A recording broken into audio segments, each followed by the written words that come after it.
That is not a total return. That is an annualized return, 31% per year. And don't worry, I will tell you what investment that is. The important thing with investing is that you just can't blindly follow other people's investments.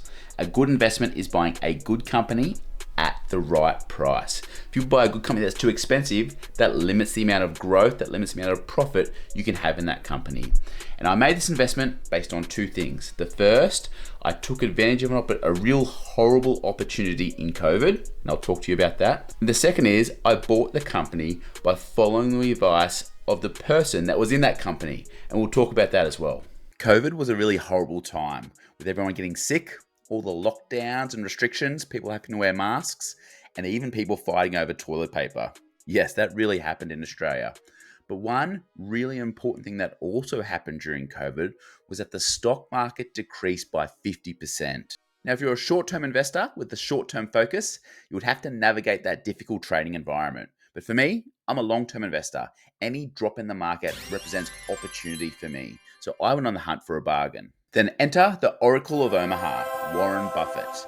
And in a world of high finance bankers and private equity douchebags, this little sweet old man who lives right in the middle of America, Omaha, Nebraska, has consistently outperformed the market throughout his investing career. He's held as one of the best investors of all time. Take a look at this graph that shows if had you invested $100 in the S&P 500 in 1965 compared to $100 in Warren Buffett's company, Berkshire Hathaway, in the same time, look at the difference with what your money would have turned into in 2024, just from the returns that Warren Buffett has generated.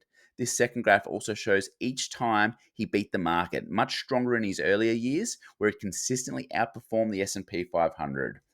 Warren Buffett follows a very simple strategy, ignores all the noise, and that's how he's been able to compound wealth for himself and his investors over a very long period of time. He just speaks common sense. You don't have to be right about thousands and thousands and thousands of companies.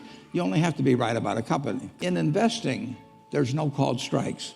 People can throw Microsoft at me and, you name it, any stock, General Motors, and I don't have to swing. So I can wait there and look at thousands of companies day after day, and only when I see something I understand and when I like the price at which it's selling, then if I swing, if I hit it, fine. If I miss it, a strike. But it's an enormously advantageous game. You don't need 20 right decisions to get very rich. 4 or 5 will probably do it over time. So I started reading as much as I could to learn as much as I could about him, as well as his investment strategies. And one of his earlier investments was a company called Berkshire Hathaway, which is a rundown old textile company. And he then used this company as a holding company for his other investments, where he'd buy companies like Coca-Cola, American Express, as well as other privately held companies. Look something like this. So in order to invest in Warren Buffett's company, you had to buy Berkshire Hathaway stock. Now at the start, you would remember I said I took the advice of this person to make this investment decision. Now this is the key advice. Well, you want to be greedy when others are fearful, and you want to be fearful when others are greedy. It's that simple. And what that means is during COVID, it was really only a temporary issue. It was never going to be a long-term issue that's going to affect businesses. But however, there was a lot of fear in the market. It dropped 50%. Everyone was worried.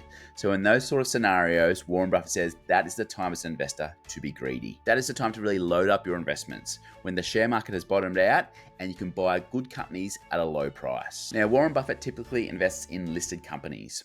So there's this concept called book value. And what people can do is actually add up all the values of the company he holds to determine what price Berkshire Hathaway should trade at.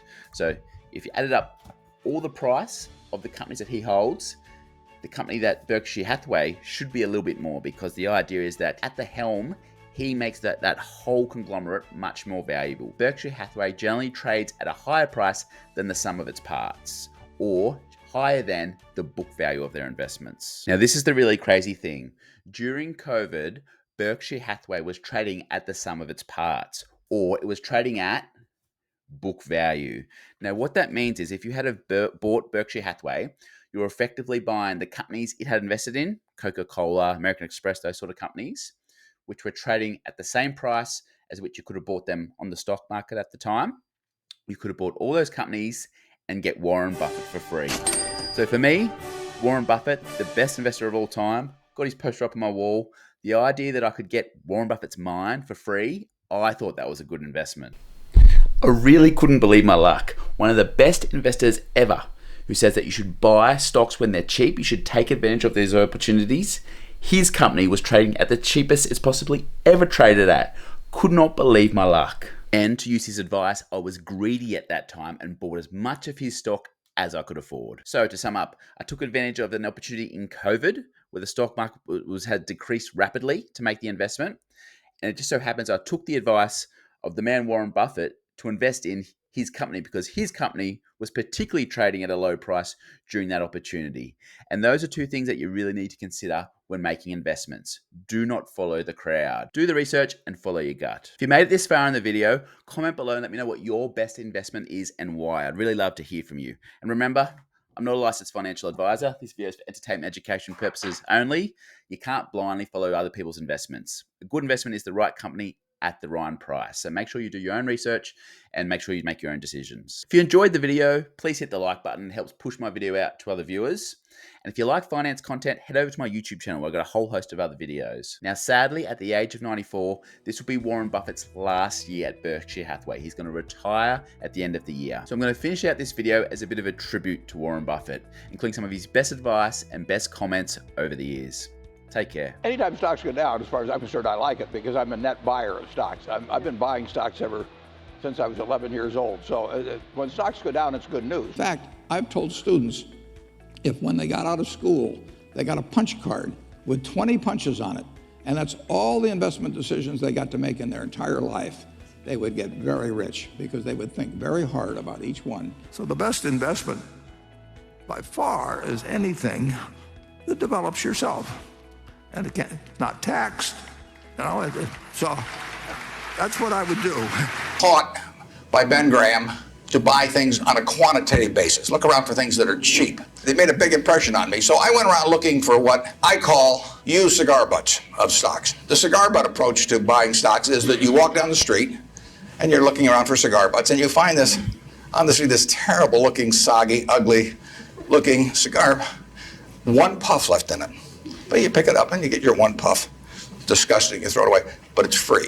It's a mistake. It's so much easier just to buy wonderful businesses. Some people should not own stocks at all because they just get too upset with price fluctuations. If you're going to do dumb things because a stock goes down, you shouldn't own a stock at all. No, I mean, what are dumb things? Selling a stock because it goes down? Selling a stock because it goes down. I mean, if you buy your house at $20,000 and somebody comes along the next day and says, I'll pay you 15, you don't sell it because the quote's 15.